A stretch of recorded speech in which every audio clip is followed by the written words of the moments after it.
ताज्या बातम्यांसाठी पाहत रहा तिचा सागर न्यूज। गेल्या 10 वर्षांच्या राजकीय वाटचालीत सावलीसारखा ठामपणे उभा असलेल्या मदन पाटील यांचा गट जिल्हा बँकेच्या उपाध्यक्षा जयश्री पाटील यांच्या भाजप प्रवेशाने अचंबित आणि अस्वस्थ झाला असला तरी आता तो सावरला असून या गटाचे नेतृत्व आता खासदारांच्याकडे जाण्याची चिन्हे आहेत। सांगलीत काँग्रेसच्या नेतृत्वाची निर्माण झालेली पोकळी भरून काढण्यासाठी वसंतदादा घराण्याचे वारसदार खासदार विशाल पाटील पुढे सरसावले आहेत। मदन पाटील गटात निष्ठावंत म्हणून समजली जाणारी अल्पसंख्याक कार्यकर्त्यांची फळी पाटील यांच्या समवेत भाजप प्रवेशात प्रतिकूल होती आणि या गटाने आता काँग्रेसमध्ये सक्रिय राहण्याचा निर्णय घेतला आहे। या अस्वस्थ गटाला आता आमदार विश्वजित कदम आणि खासदार पाटील कसे स्वीकारतात यावर महापालिका निवडणुकीचे राजकारण अवलंबून राहणार आहे। श्रीमती पाटील यांनी विधानसभा निवडणुकीत काँग्रेसला विरोधात बंडखोरी करून उमेदवारी दाखल केली होती। यावेळी त्यांना खासदार विशाल पाटील यांची साथ मिळाली।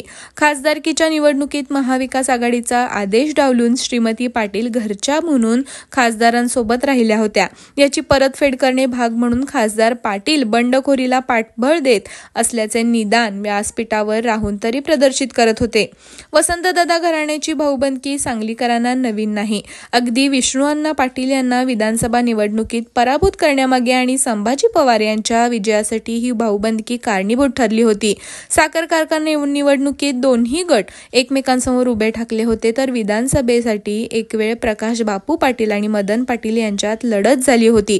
दोघांमध्ये झालेल्या मतविभाजनात दिनकर पाटील यांना आमदारकीची लॉटरी लागली होती तर जिल्हा बँकेच्या निवडणुकीत मदन पाटील यांच्या विरोधात निवडणुकीत उतरून विशाल पाटील यांनी विजय संपादन केला होता। यामुळे दादा घराण्यात राजकीय सख्य सोयीनुसार होते हे सर्वांनाच ज्ञात आहे। खासदार पाटील यांनी भाजप विरोधात निवडणूक लढवून घराण्यापासून दूर गेलेली खासदारकी परत मिळवली, मात्र यासाठी त्यांना बंडखोरी करावी लागली। दादा घराण्यातील 2 घरे एकत्र आल्याने सांगलीत लोकसभेला 20,000चे मताधिक्य मिळाले। मात्र ही स्थिती विधानसभेला का उरली नाही याचा शोध घेतला तर केवळ व्यासपीठावरून मतं मागून मतं मिळत नाहीत तर त्याला मनापासून कृतीची जोड दिली तरच मतदारसंघामध्ये विश्वास निर्माण होऊन मतात परिवर्तन होते। आता श्रीमती पाटील या भाजपमध्ये डेरे दाखल झाले आहेत। यासाठी भाजपचे शेखर इनामदार व जनसुराज्य शक्तीचे समित कदम यांचे प्रयत्न यशस्वी ठरले असले तरी मनापासून श्रीमती पाटील यांनी भाजपमध्ये जाण्याचा निर्णय घेतला हे अजूनही पटत नाही। केवळ वसंतदादा बँकेतील गैरव्यवहाराची चौकशी आणि वसुली थोपवण्याचा हेतू तर यामागे नाही ना, अशी शंका व्यक्त केली जात आहे। मदन पाटील गटात असलेले अल्पसंख्याक समाजाचे नेते जिल्हा बँक बाजार समितीमध्ये नेतृत्व केलेल्या प्राध्यापक सिकंदर जमादार यांच्याशी संवाद साधला असता त्यांनी आपण काँग्रेसमध्ये सक्रिय राहण्याचा निर्णय घेतल्याचे सांगितले। त्यांच्यासोबत युनुस महाद, फिरोज पठाण, तौफिक शिकलगार अशी काही मंडळी भाजपमध्ये जाण्यास नकार देत काँग्रेसमध्ये सक्रिय राहणार आहेत। यामुळे महापालिका निवडणुकीत भाजपने पाटील यांना खुलेपणा दिला तर मूळचे भाजपमध्ये प्रवेश केलेले गप्प बसतील अशी ही स्थिती दिसत नाही। तर मदन पाटील गटाच्या अल्पसंख्याक समाजात नेतृत्वाची निर्माण झालेली पोकळी भरून काढण्यासाठी खासदार पाटील यांनाच पुढे यावे लागणार आहे।